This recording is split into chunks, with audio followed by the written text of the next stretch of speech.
Assalamualaikum dan selamat pagi. Alhamdulillah kita berjumpa semula untuk PDPR kita setelah hampir 2 minggu kita bercuti. Jadi saya harap semua murid-murid dah bersedia walaupun malangnya kita tak berjumpa lagi di sekolah tak bersama muka.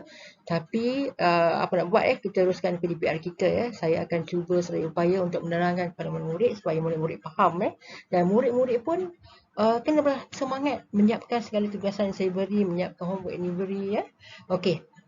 Kalau kita lihat gambar di sini, kita nampak beberapa orang lelaki sedang mengayuh basikal, cycling.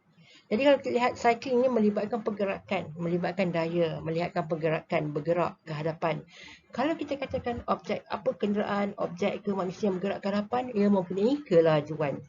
Ya, kita akan cakap tentang kelajuan hari ini kerana topik kita pada hari ini ialah tentang kelajuan iaitu unit 7 Okey. Apakah kelajuan? Kelajuan ialah ukuran cepat atau lambat sesuatu pergerakan dari satu tempat ke tempat yang lain. Sebarang objek yang bergerak, manusia, haiwan, semua mempunyai kelajuan. Jadi ia melibatkan masa dan jarak. Jadi sama ada masa ni sama ada cepat atau lambat.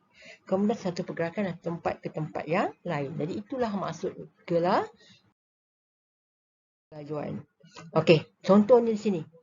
Pemain bola sepak sedang bermain bola sepak. Jadi ia mempunyai kelajuan sebab melibatkan pergerakan. Okey, kalau kita tengok di sini unit kelajuan. Macam yang saya kata tadi, ia melibatkan jarak dan masa.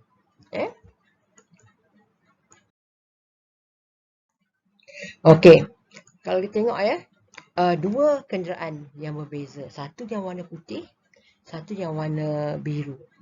Okey, dalam jarak 2 kilometer. Kenderaan ni berlepas dalam jarak 2 kilometer. Kalau kita tengok yang di atas tu, yang warna putih tu, kereta warna putih tu bergerak dalam masa 2 kilometer. Ia mengambil masa 1.45 saat saja untuk bergerak sejauh 2 kilometer. Banding dengan kenderaan yang warna biru di bawah. 2.15 saat dalam masa dan untuk jarak 2 kilometer. Jadi kita kata kenderaan yang warna putih, kereta warna putih lebih laju daripada kereta yang warna biru. Kerana dalam jarak 2 kilometer, kereta warna putih semua dapat bergerak 1.45 lebih laju. Seterusnya kita ambil contoh yang lain supaya murid-murid lebih faham kalau ada saat di sini Yang ini kita tetapkan masa 1.35 saat. Kita tengok mana kenderaan yang boleh bergerak lebih jauh atau lebih dekat. Kalau kita tengok di sini, yang pertama ni, ini troli ni saya rasa. Yang pertama, yang atas ni jarak dekat saja. Dalam masa 1.35 ia boleh bergerak sejauh ini saja. Banding dengan yang warna biru ni. Yang warna biru ni dalam masa 1.35 ia bergerak lebih jauh. Jadi antara yang atas dan yang bawah warna biru mana lebih laju? Tentulah yang warna biru. Saya rasa murid-murid jelas. Kalau kita tengok apa yang saya dah tunjukkan di sini. Tengok masa.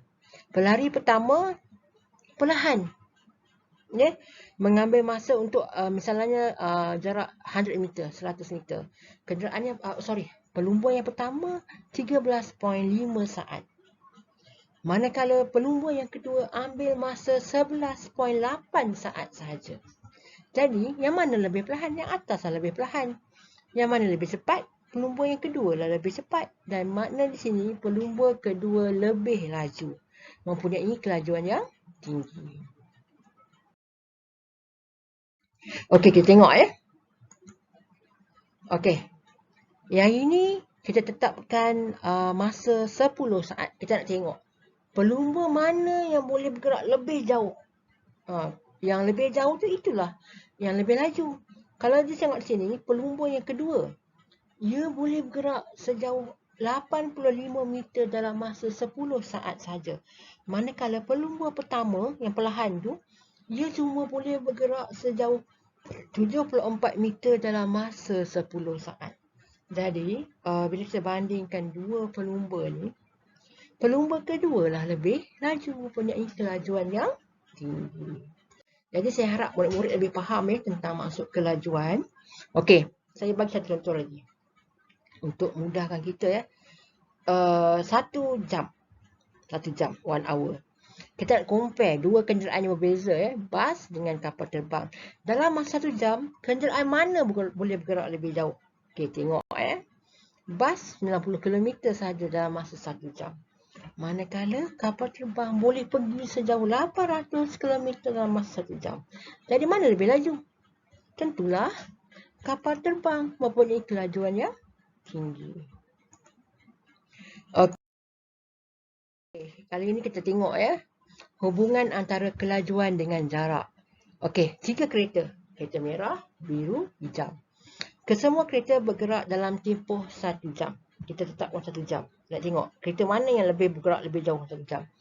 Okey, kereta pertama. Dalam masa 1 jam, ia boleh bergerak 70 km. Jauh tu kan. Kereta biru pula, dalam masa 1 jam, boleh bergerak 20 km saja. Mana dia perlahan lah, lambat lah kan. Kereta hijau cuma boleh bergerak 50 km saja. Jadi bila kita buat perbandingan antara 3 kereta ni, kereta merah lah lebih laju. Sebab dalam masa 1 jam, ia boleh bergerak paling jauh 70 km. Jadi kita katakan kereta merah mempunyai kelajuan yang tinggi. Okey, setakat ni faham Saya harap murid-murid faham setakat ni. Jadi kalau tengok di sini unit kelajuan yang kita gunakan. Sentimeter per saat, meter per saat, kilometer per jam. Kita akan tengok apa maksud di situ. Okey, kita ambil haiwan pula. Contoh di sini siput. Siput kita tahu, siput adalah haiwan yang perlahan, mengesot kan. Kalau kita tengok di sini, siput hanya bergerak sejauh 1 cm dalam masa 1 saat sana. 1 cm, 1 saat 1 cm je siput boleh bergerak. Jadi jadi kelajuan siput adalah 1 cm per saat sahaja. Jadi unit dia cm per saat. Maknanya sini siput boleh bergerak 1 cm dalam masa 1 saat. Perlahan kan? Okay, kita tengok pula haiwan yang kedua. Haiwan apakah itu? Okey, kita ambil arnab. Arnab. Arnab di sini kita tengok. Arnab boleh bergerak sejauh 2 meter dalam 1 saat. Arnab jauh sikit. 1 saat, arnab boleh pergi 2 meter. Jadi, kelajuan arnab adalah 2 meter per saat. Okey, kita tengok pula haiwan yang lebih laju sikit. Kita tengok kuda. Kuda adalah haiwan yang laju Kuda boleh berlari. Kuda bukan berjalan, dia berlari 90 km dalam masa 1 jam. Jadi kelajuan kuda adalah 90 km per jam. Maksud di sini, dalam masa 1 jam, kuda boleh pergi sejauh 90 km. Jadi banding dengan 3 haiwan ni, siput, arnab, kuda mempunyai kelajuan yang tinggi. Okey, tengok Okey, kita tengok perlumbaan antara kuda dengan arnab. Okey, kita nak tengok dalam masa 5 saat, kuda atau arnab yang mana boleh pergi jauh? Yang boleh pergi jauh itulah haiwan yang lebih laju. Kita tengok Okey. Kita tengok selepas akhirnya, kita tengok di sini. Dari perlumbaan nampak kuda dah ke depan. Jelas diperhatikan dalam masa 5 saat, kuda bergerak lebih jauh berbanding arnab.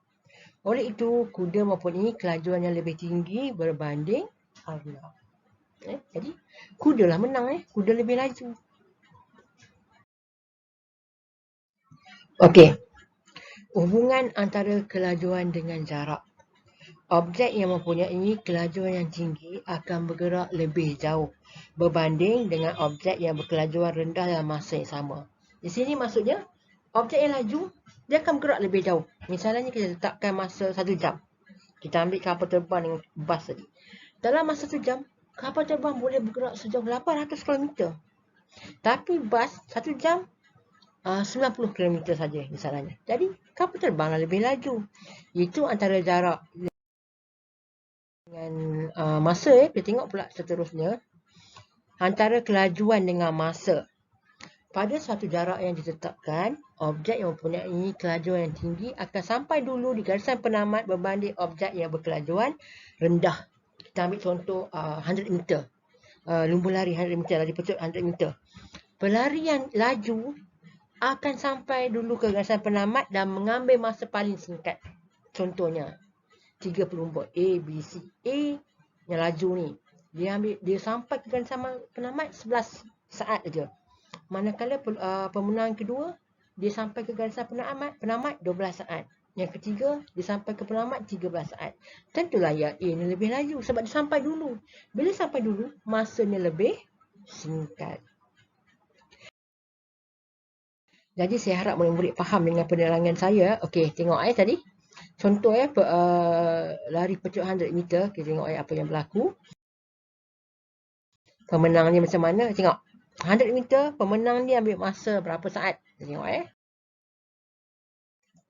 11.8 saat. Dia lebih laju. Bila dia punya kelajuan yang tinggi, dia akan sampai lebih awal dalam jarak 100 meter. Jadi saya harap murid-murid faham tajuk ni. Saya tak pergi lebih jauh supaya murid-murid faham. Lepas ni kita akan sambung, PDP akan datang, kita sambung lagi tentang kelajuan. Kita nak tengok cara nak kira kelajuan. Jadi saya harap selepas ni saya akan berikan kerja rumah. Murid-murid akan buat dalam buku aktiviti. Saya akan beritahu sebentar lagi. Okey, sehingga kita jumpa lagi pada PDPR seterusnya. Okey, bye. Terima kasih.